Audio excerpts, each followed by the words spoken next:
¿Qué tal, mis queridos oyentes? Les habla Valderrama para otro caso más de crimen y misterio. Recordando que todos estos casos son basados en hechos reales y que si cuentan con más información, nos encantaría que la compartieran en la caja de comentarios. Esta es la historia de John Wayne Gacy, un hombre aparentemente ordinario. Parecía ser un hombre ejemplar, tenía su propio negocio, activo en la vida política de su estado y dedicaba sus ratos libres a divertir a los niños de su comunidad.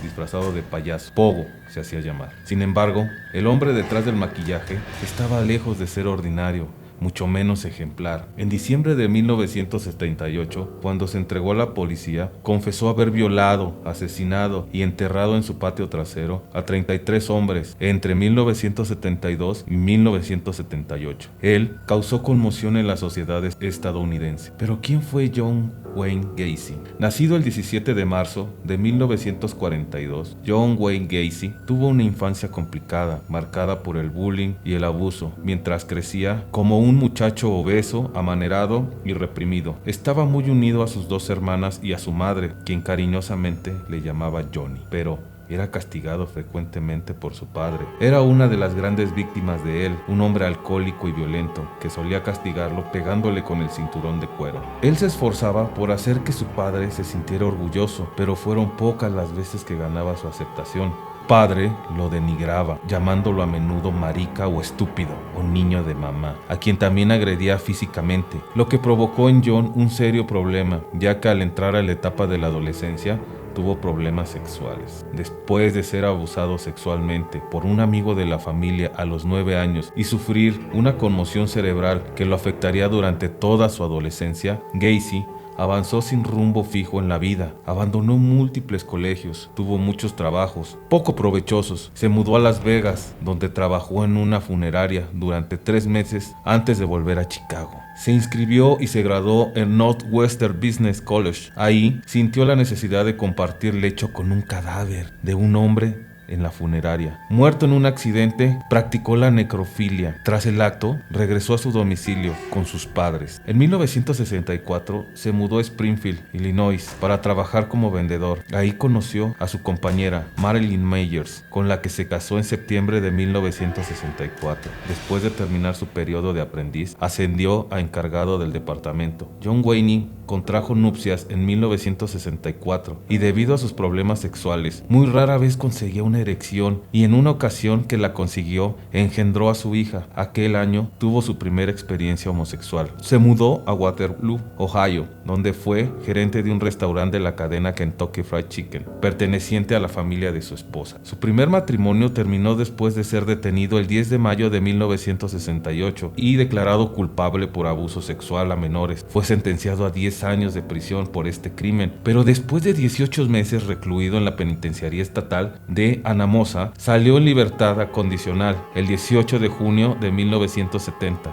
debido a su buen comportamiento. Después de abandonar la cárcel, se mudó nuevamente a Illinois, donde ocultó su registro criminal con éxito, mis queridos oyentes. Ahí estableció su propio negocio, dedicado a la construcción, PDM Contracting. Se casó por segunda vez el 1 de julio de 1972 con Carol Hoff, una mujer divorciada que conoció en la secundaria, amiga de una de sus hermanas. Carol, junto a sus 2 hijos, se mudaron con él. Su segundo matrimonio terminó cuando Carol Hoff se divorció de él en marzo de 1976. Esto le permitió usar la casa a todas horas para matar jóvenes, libre de mirada, y en los siguientes 12 meses mató a 14 personas más. Él se convirtió en un importante y respetado miembro de la comunidad. Además, como su show de payaso era muy atractivo, se hizo partícipe del Partido Demócrata como voluntario para limpiar las oficinas del partido. Finalmente se convirtió en vocal de mesa. En este puesto fue capaz de conocer, incluso fotografiado con la entonces primera dama, Rosalind Carter. De hecho, Carter autografió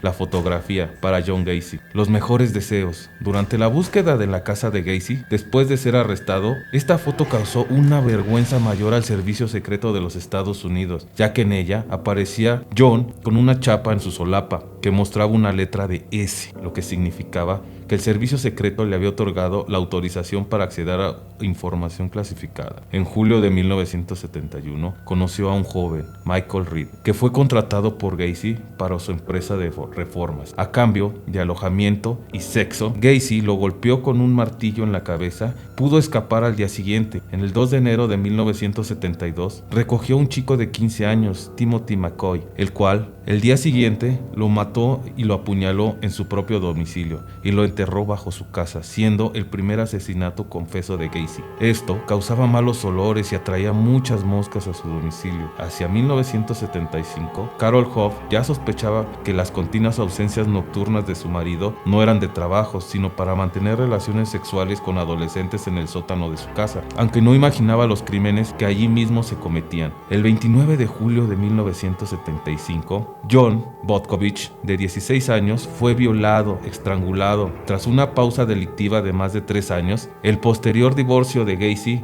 en marzo de 1976 le permitió tener más tiempo y más espacio para sus actividades delictivas, iniciando una dramática escala de crímenes a un ritmo y una escala de 3 o 4. En 1977, David Daniel, que por aquel entonces tenía 28 años, declaró que John Wayne Gacy le ofreció llevarlo a la estación de autobuses, pero Daniel rehusó. También le dijo que Gacy era muy insistente, llegándole a pedir 7 veces e incluso ofreciéndole marihuana. De las 2 víctimas que fueron reportadas como supervivientes, Daniel fue el único vivo para relatar el procedimiento de John Wayne y Gacy, el cual consistía en atarlos, torturarlos de diversas formas, sodomizarlos y por último estrangularlos.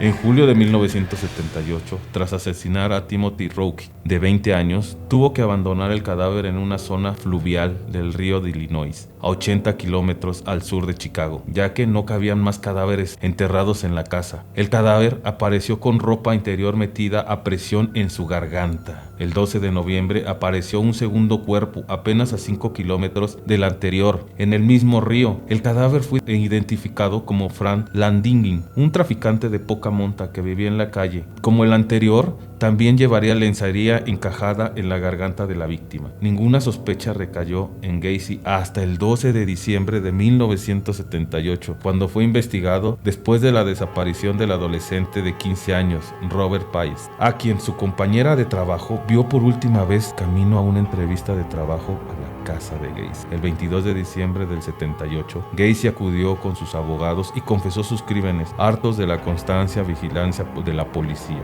y el acoso. Declaró haberse asesinado por primera vez en enero de 1972, clavando el cuchillo en el cuerpo de un joven. Al ver cómo brotaba la sangre del cuerpo, sintió una sensación de excitación y tuvo una gran erección, y esto comenzó a gustarle. También confesó haber matado a 33 individuos e indicó la ubicación de 29 de los cuerpos a la policía. Estaban enterrados en su propiedad. Llegó incluso a presentar a la policía un plano con la ubicación exacta de los cadáveres para el día 29 de diciembre de 1978. Tras 6 días de excavaciones, la policía ya había desenterrado a 27 cuerpos. Las otras 4 víctimas, dijo, las había arrojado al río. Durante el juicio, confesó su modus operandi. Conducía por las calles de los poblados hasta toparse con hombres jóvenes, a los que consideraba indefensos. Después les ofrecía ir a su casa y al realizar trabajos de remodelación, él los asesinaba, con la esperanza de tener una recompensa monetaria. Una vez bajo el techo, John Gacy iniciaba sus ataques. Se lanzaba contra los jóvenes y los violaba, torturaba, los estrangulaba sin ninguna preocupación. Gacy afirmó sufrir problemas mentales y que las muertes de los hombres habían sucedido después de practicar asfixia erótica. El 13 de marzo de 1980, Wayne Gacy fue sentenciado a cadena perpetua por 21 cargos de asesinato y pena de muerte por 12 cargos. 4 años después, el 10 de mayo, el payaso asesino recibió la inyección letal. Sus últimas palabras fueron: matarme no regresará a ninguna de las víctimas. El Estado me está asesinando. Nunca sabrán dónde están los otros. Así fue que diversos expertos comenzaron a especular sobre las razones que llegaron a Gacy a volverlo violador y asesino serial. A la par de mantener una vida normal, muchos aseguraron que esto fue provocado por el abuso que recibió de su padre y el mal tratamiento de su conmoción cerebral durante la preadolescencia. Otros señalaron que sus conductas violentas violentas fueron detonadas por su propia homofobia, al no aceptar su orientación sexual. Gacy se redimía asesinando a los hombres con los que tenía sexo. Curiosamente, la mayoría de sus víctimas eran hombres heterosexuales. Poco después de su muerte, el cerebro de Gacy fue donado a la ciencia para el estudio. Después de meses, se reveló que no había ninguna anomalía que lo obligara a actuar sádicamente, como lo había dicho sus abogados. También se negó la existencia de un gen que causara que él y sus posibles descendientes tuvieran predisposición hacia el asesinato o la violación.